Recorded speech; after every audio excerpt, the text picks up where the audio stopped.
18. This lawnmower is going up a slope, so it's going to take more power than it does going on a horizontal plane.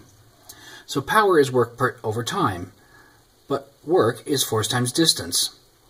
And if it's going up a slope, I need to incorporate compensating, because I need to know the force of the force applied in the work in the vertical plane. In the vertical plane, that's why I'm going to take sine of the angle of the slope. Also, I need to compensate for the effect of gravity. So force is mass times the force of gravity in meters per second squared, and this is all over time. So this substituted for F, and FD sine theta substituted for work initially because we're going up a slope. Here's the mass of the riding lawnmower and driver, I assume. Here's the G, the acceleration due to gravity, fighting us. Here is the distance covered, and here is the vertical component of the angle, or the work being done, because sine is in the vertical plane. This is all happening in 2.3 seconds. So mg d sine of angle multiplied divided by time it took is 1810 watts, or if you like, 1.8 kilowatts. Cyclist exerts 38 newtons as she rides a bike 290 meters in 8 seconds. There's no trigonometric sign here because she's going on a level playing field, assumedly. So power equals work over time. Work is FD, now over time. What force did she have? 38 newtons. She did it for 290 meters, and she did it in 8 seconds. Multiply these two, divide by 8. We should get 1,378 watts. It's not necessarily to put it in kilowatts, by the way. It's just more handy many times. Janie does 180 joules of work to lift herself up 0.45 meters. What's her mass? Well, work is force times distance, but she's doing it only in the vertical plane. Only in the vertical plane now, so there's no need for trigonometry. Force is literally just mg because she's going only up. Let's solve for mass, because the question is what's her mass. G and D go under W. I know how much work she did, 180 joules. I know the force of gravity against her, 9.8 meters per second squared, that she had to fight, so she had to apply equal and opposite force for that, and a tiny bit more technically, but it's so small we'll disregard it. And the distance she did it in was 0.45 meters. This divided by that should give you 40.8. The classic mistake is to say 180 divided by 9.8 and then hit multiply. No. The calculator will take this answer, and in its little brain, whether you see it or not, that answer lives up here, and the correct next operation is divided by 0.450.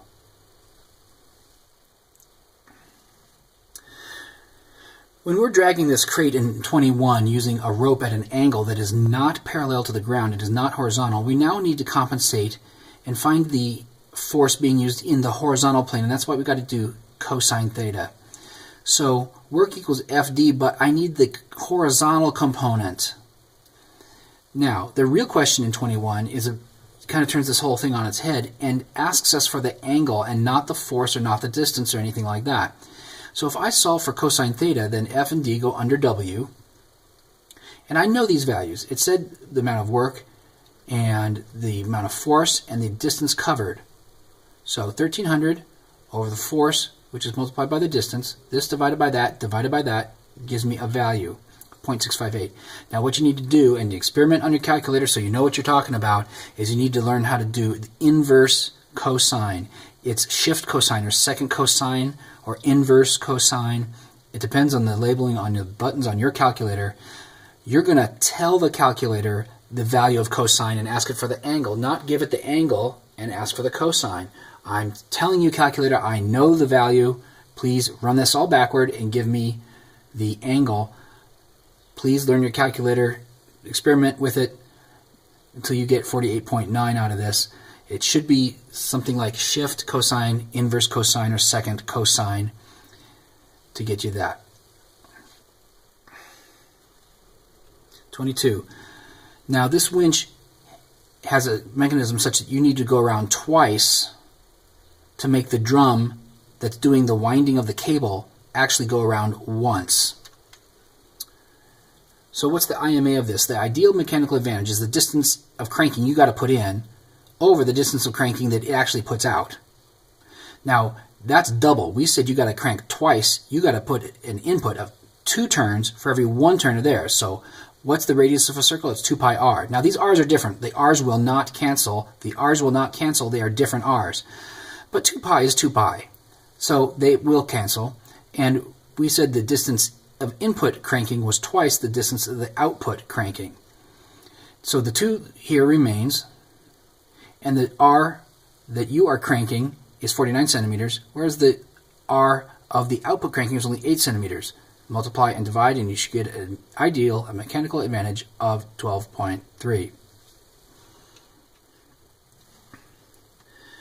Now this crane loses some serious power because it's a big, big, big machine with lots of friction and so forth in here. So it says that the motor is 85% efficient. That's probably way too efficient, but anyway, 85% is 0.85, and 46% efficient is 0.46. So to say it another way, just in the motor, 15% of the input power or energy is lost, remaining 0.85 or 85%. Now that is sent out to the mechanism in the crane, which loses over half of whatever it's given, retaining only 46% of what it is given. It retains 0.46 of whatever it got before, but what it got before was only 0.85 of the initial input of the value of the power or the energy from the gasoline or diesel being burned. So we're going to use this in decimal form, unless you have a percentage button on your calculator that you like to use. In decimal form, these multiply out to be 0.391, or if you like, 39.1% efficient. So when we put in the power of 5.3 kilowatts, we only retain and can use 0.39 of it, or 39.1% if you like, of it, which means I only have 2,072 watts that are actually usable. Now, you can either just memorize this, or I can explain it. So if you want to skip ahead for a few seconds, you can, but I'm going to explain it. Power is work over time, but work is force times distance. Now, here's the trick. Distance over time is velocity, like miles per hour, except it's not miles, it's not hours, but it is distance over time. So distance over time becomes v, and what I was asked for was at what speed? Speed is velocity. So I'm going to solve for v. D over t is v, and I'm going to solve for v. F goes under p. F is under p.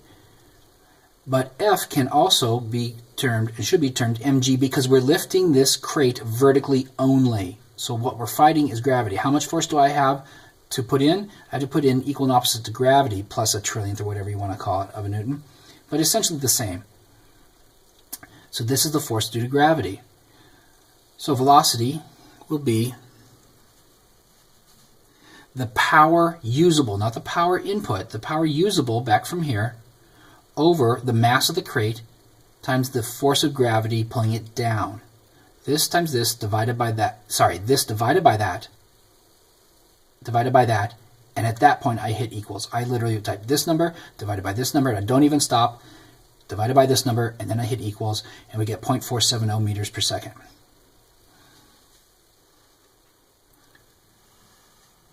Heat can be passed in a number of ways. If it's conductions, it means you touch something, like you burned yourself on the oven handle. Convection is a hot fluid flows away, and somebody put that it flows away because of the temperature difference. That's not the point. It could be because you had a fan on the hot air and you blew it away. Radiation, the energy is sent out, usually by an electromagnetic wave, often by infrared.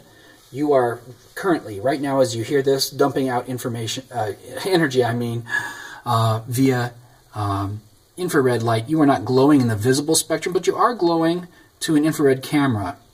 And energy is flowing away from you because you are, in some sense, the right temperature, as most things are, to dump into many different frequencies, including infrared, to radiate energy away.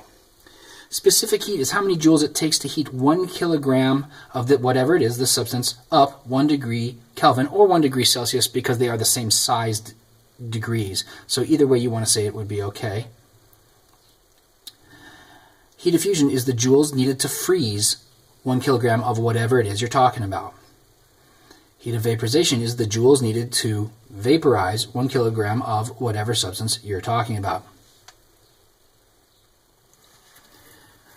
Roughly speaking, how does a refrigerator work? There we go. Sorry, we'll zoom this.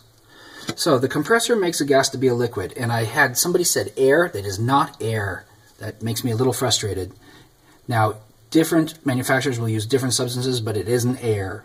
I think the video we saw said that it's a certain kind of alcohol being used commonly these days.